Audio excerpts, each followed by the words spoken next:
Dr. Bhim Rao Ambedkar called Article 32 the heart and soul of the Constitution. Let me explain why that phrase is not just rhetoric.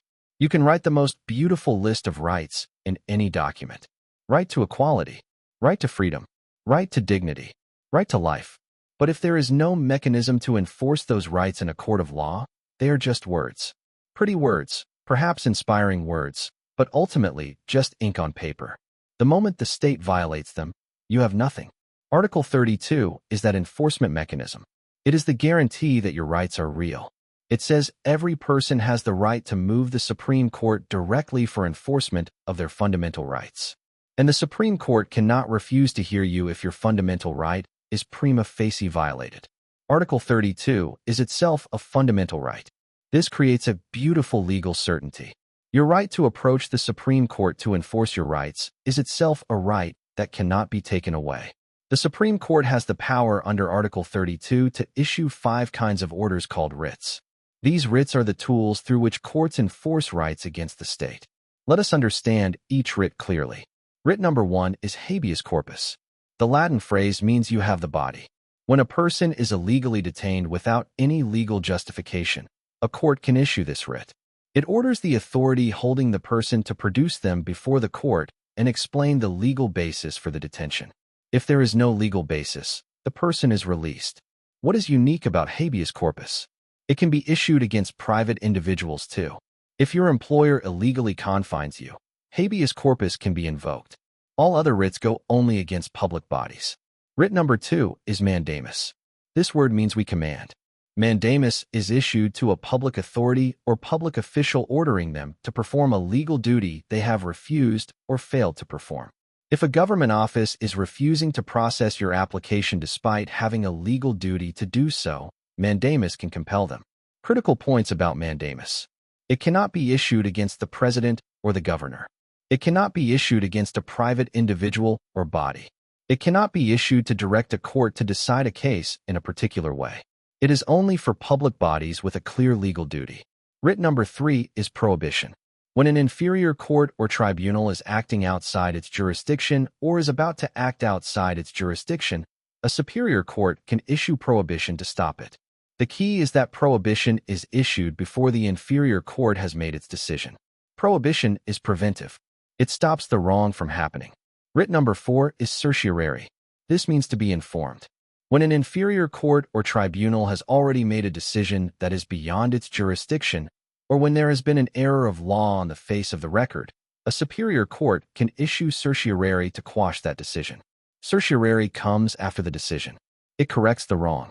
The easiest way to remember the difference between prohibition and certiorari.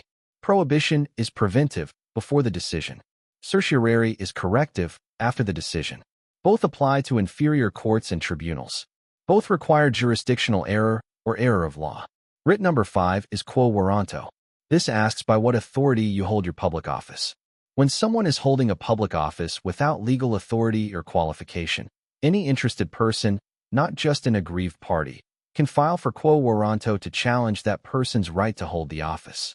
The court can remove a person who is illegally occupying a public post. Now the critical comparison between Article 32 and Article 226. Article 32 gives the Supreme Court the power to issue writs for enforcement of fundamental rights only. Article 226 gives high courts the power to issue writs for enforcement of fundamental rights and for any other purpose. Any other legal right, not just fundamental rights. So Article 226 is wider in scope. High courts can issue writs for ordinary legal rights too, not just fundamental rights. But Article 32 is more protected. Article 32 is itself a fundamental right. You cannot be denied access to the Supreme Court for FR enforcement. Article 226 is a constitutional right, but not a fundamental right. There is another critical difference on emergency. Article 32 can be suspended during a national emergency if the President issues a proclamation under Article 359.